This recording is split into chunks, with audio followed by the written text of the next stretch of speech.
फतेहपुर जिले में धर्मांतरण के आरोपों के बीच अप्रैल 2022 में कुछ एफआईआर लिखी गई थी।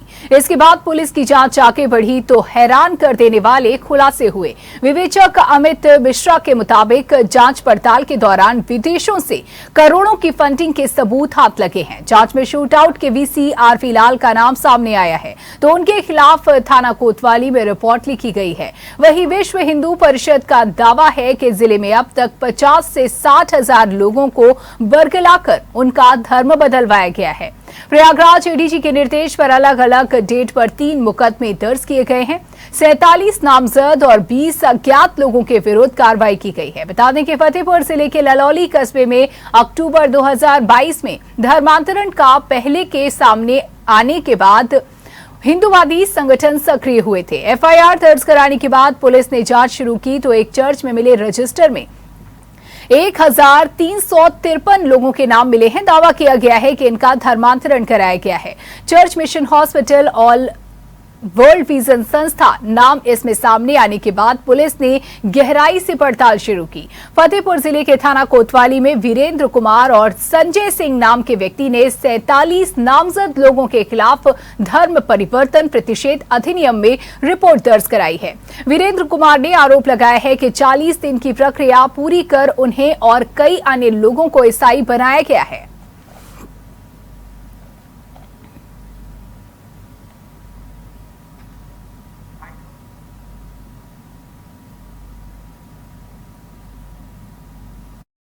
देखिए, हमारे देश का प्रशासन यदि सजग नहीं होता तो ये कब का चल रहा होता। मैं अभिनंदन करती हूँ हमारे जिला कप्तान महोदय का और उनकी टीम को कि कम से कम इसका उजागर किया और आज पूरे देश में प्रदेश में चर्चा का विषय है कि फतेहपुर में जिस तरह से धर्मांतरण का कुचक्र चल रहा था उसको हमारे अधिकारियों ने पकड़ा भी है, उनके ऊपर कार्रवाई भी की है और इस तरह की हरकतें कहीं भी हो रही होंगी। मैं आपके माध्यम से संदेशा भी देना चाहती हूँ कि ऐसे इसके लिए जागरूक होना चाहिए। हम किसी के धर्म को धर्मांतरित करने पर विश्वास नहीं करते, लेकिन इस देश के अंदर हम सबका सम्मान करते हैं, सबका साथ, सबका विकास इस देश से काम करते हैं। लेकिन इस देश को तोड़ने के लिए कुछ विदेशी तत्व आकर के हमारे समाज को तोड़े, ये हम बर्दाश्त नहीं करेंगे। कहीं भी ऐसी घटना यदि सुनाई पड़े आप जरूर बताइएगा। हमारे कप्तान महोदय, डीएम महोदय दोनों सजग हैं। हम सब लोग मिलकर के इस जनपद से धर्मांतरण करने वालों के ऊपर कार्रवाई भी होगी और यहाँ से भगाया भी जाएगा। पूर्वत में मैंने बताया 2008 से लेकर के कोई जिले का गांव ऐसा नहीं अछूता है जहां इन ईसाई मिशनरियों ने धर्मांतरण करने के उद्देश्य से दस्तक न दी हो।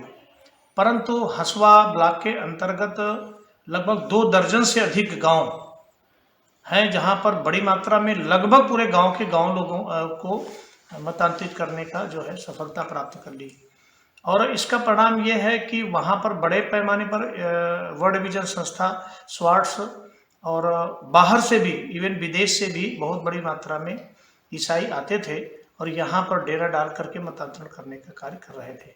3 लोगों के ऊपर जो मुकदमा किया है कोतवाली पुलिस ने, मैं इतना कहना चाहता हूं कि इनकी गति की जो मंद गति है पुलिस प्रशासन की, जिससे उनको साक्ष्य मिटाने में सफलता प्राप्त हो पा रही है। तो मैं चाहता हूं कि पुलिस एक अपराधी को जैसे पकड़ती है तो ये राष्ट्रद्रोही लोग हैं, एक अपराधी से भी बड़ा इन्होंने पाप किया, धर्म का कार्य किया है, तो इनको एक अपराधी से भी तेज गति से गिरफ्तार करें और जिससे कि ये अपने साक्ष्य मिटाने में सफलता ना प्राप्त कर सकें। बजरंग दल 2008 से लेकर के आज तक जो कहता आया है, आज जो प्रशासन के सामने चुनौती आई है वो उसी का परिणाम है। अभी भी पुलिस प्रशासन और उच्चस्थ अधिकारी इस पर ध्यान दें और इसको यहीं पर न छोड़ें, इसको पूर्णतः अंत करें और अपनी गति को बढ़ाएं, अन्यथा इनके हाथ में कुछ नहीं लगेगा। वी लाल वाइस चांसलर आया फतेहपुर कोतवाली और उसको छोड़ दिया इन लोगों ने। फतेहपुर जिले में धर्मांतरण के एक के बाद एक कई मामले सामने आए हैं, लेकिन चौंकाने वाली बात यह है कि जिस तरीके बीते 1 माह में सामूहिक धर्मांतरण के मामले सामने आए हैं वो अपने आप में चौंकाने वाले हैं।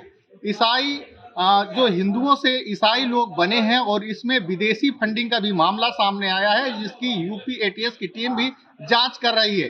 पुलिस ने इस मामले में अब तक कई आरोपियों को जेल में भेजा है, लेकिन जब एसपी राजेश सिंह से बात की गई है तो उन्होंने कहा है कि बीते 1 वर्ष में जो हिंदू से ईसाई बनने के मामले हैं, इस मामले में 14 मुकदमे दर्ज किए गए हैं और कई आरोपियों को जो जेल भी भेजा गया है। लेकिन जब बैंक खातों का इनके सत्यापन कराया गया है तो ये जानकारी मिली है कि पाकिस्तान समेत कम से कम 6 देशों से इसके लिए बाकायदा फंडिंग की जा रही थी। अब यूपी एटीएस भी इस मामले की जांच कर रही है। लेकिन सबसे बड़ा सवाल ये है कि आखिर जो जिले का गोपनीय विभाग है उसको इस बात की जानकारी क्यों नहीं थी और ऐसे मामलों को पहले ही क्यों नहीं रोका जाता। Anup Tiwari, JMD news, Fatehpur. अगर आपको हमारा वीडियो पसंद आया हो तो हमें लाइक करें, सब्सक्राइब करें और ज्यादा से ज्यादा शेयर करें। और हाँ, बेल आइकॉन दबाना ना भूलें ताकि हर खबर का अपडेट आप तक पहुंचे तुरंत। आप हमें इंस्टा, ट्विटर और फेसबुक पर भी फॉलो कर सकते हैं। हमारी आईडी है @JMD News Flash।